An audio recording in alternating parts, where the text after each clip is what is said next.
teman-teman, kembali lagi bersama saya pemilik akun YouTube Batak Sarjana.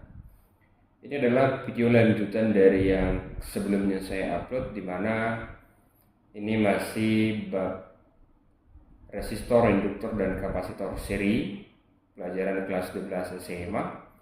Ini kita membuktikan apakah teori itu benar seperti pada prakteknya seperti itu, dan harusnya memang benar. Nah, jadi di sini lanjutannya adalah jika induktor dipasang ke sumber DC. Ini sumber DC, yaitu baterai 12 volt. Lalu ini ada induktor, saya pilih 19 mH. Lalu di sini ada ampermeter DC, pengukur arus. Nah, di sini baterainya memiliki hambatan dalam 0,1 ohm ya, 0,1 ohm. Kalau misalkan kita simulasikan, maka arusnya terbaca 120 ampere karena diukur dari arus adalah tegangan dibagi hambatan. Tegangan 12 dibagi 0,1 hambatan dalam tadi. Karena sesuai teori, kalau si induktor itu nilai reaktansi induktifnya atau hambatan yang dimiliki induktor itu nilainya 0, karena dihitung dari Excel. Reaktansi induktif itu sama dengan omega kecepatan sudut dikalikan dengan induktansi dirinya, dimana di penjelasan sebelumnya kalau DC itu memiliki frekuensi sudut 0. Jadi kalau 0 dikali sesuatu maka hasilnya 0. Jadi di sini si induktor tidak memiliki hambatan. Itu sebabnya arus yang terbaca di sini 120 ampere. Ya, karena si baterai tadi memiliki hambatan dalam. Dan kalau misalnya kita hapus ini hambatan dalamnya, kita kasih 0, maka nanti pembacaan di ampermeter itu error ya. Jadi ada pesan error. Ya, jadi artinya si induktor ini secara simulasi tidak bisa berdiri sendiri, harus ada hambatan luar selain dari hambatan dia, seperti itu. Jadi itu harus kita masukkan nilai hambatan dalam biar tidak terjadi error seperti itu. Ya, itu tadi. Nah, maka pembacaan di ampermeter itu adalah 120 ampere. Nah, lalu untuk membuktikan apakah hambatannya si induktor ini jika dipasang ke DC 0, bisa kita buktikan dari gambar yang di sebelah kanan ini. Ya, arus yang terbaca 120 ampere, tapi ketika kita ukur tegangannya melalui voltmeter, maka yang terbaca adalah 0. Artinya ini tidak memiliki hambatan. Jadi tegangannya 0 seperti itu. Tetapi jika kita pasang lampu indikator LED seperti ini, kita ukur tegangan di LED ini itu 12 volt. 12 volt sesuai baterai. Sementara tadi di sini kalau kita ukur itu 0. Jadi itu bisa membuktikan kalau memang benar induktor itu tidak bisa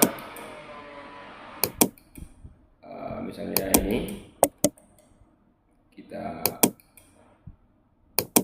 pasang. Jadi induktor itu hambatannya atau reaktansi induktifnya bernilai 0. Ya, bisa kita bandingkan dengan lampu yang ada di sebelah kanan ini ya. Tegangannya 12 volt, sementara di sini 0. Jadi secara teori dan praktek maka induktor itu benar.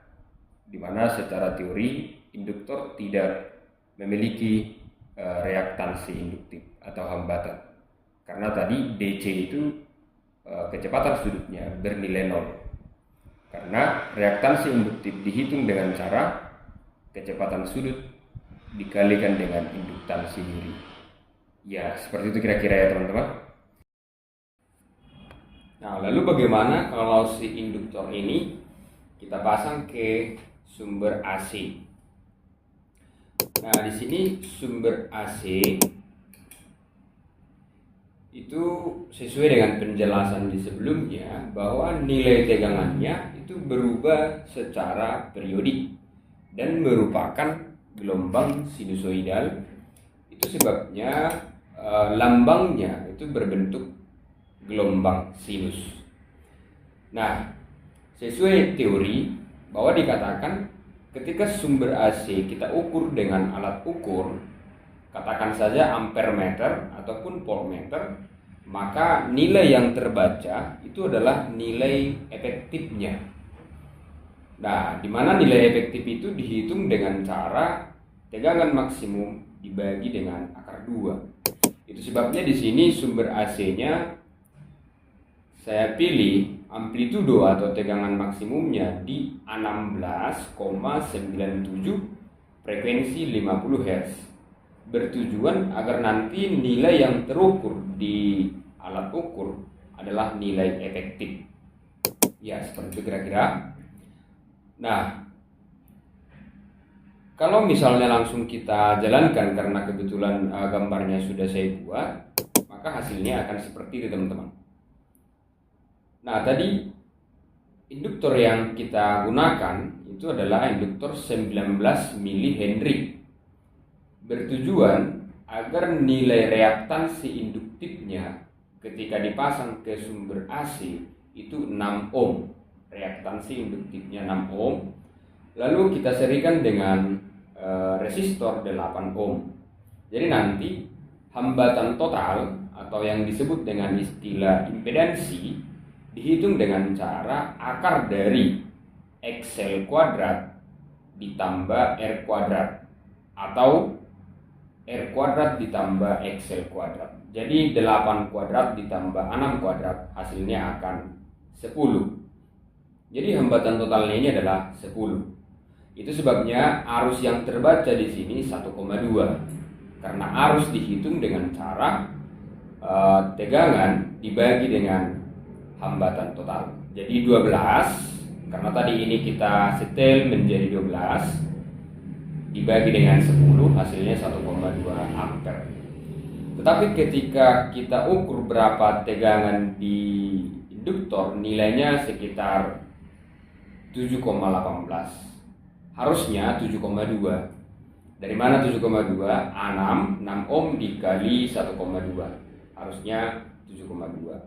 Tetapi karena nilainya tadi tidak pasti 6 ohm, dikarenakan omega atau kecepatan sudut dihitung dengan cara 2pi kali frekuensi, di mana pi 3,14 sampai seterusnya. 3,14 masih banyak angka berikutnya, jadi nilainya tidak pas. Tapi 7,18 ini mendekatilah dengan 7,2. Lalu kalau misalnya kita ukur tegangan di resistor, itu hasilnya nanti ketika kita totalkan itu harus sebesar nilai tegangan efektif tadi, yaitu 12 volt. Nah, misalnya kita ukur berapa tegangan di resistornya ya. Ampermeter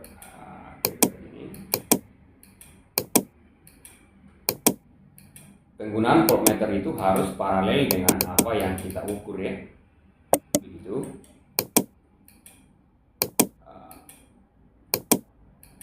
Nah, kalau kita jalankan ya seperti ini. Nah, jadi kalau kita mau menghitung tegangan totalnya juga itu sama seperti cara menghitung hambatan total, di mana tadi impedansi hambatan total itu dihitung dengan cara R kuadrat ditambah XL kuadrat lalu diakarkan. Tegangan totalnya juga kalau di sumber AC kita menghitungnya dengan cara tegangan di hambatan atau di resistor kuadrat ditambah tegangan di induktor atau VL kuadrat lalu diakarkan. Jadi kalau misalnya ini kita akarkan 7 kuadrat kita kuadratkan 7 kuadrat ditambah 9 kuadrat, maka hasilnya itu harus 12 volt atau sesuai dengan tegangan efektif tadi. Ya, begitu kira-kira teman-teman.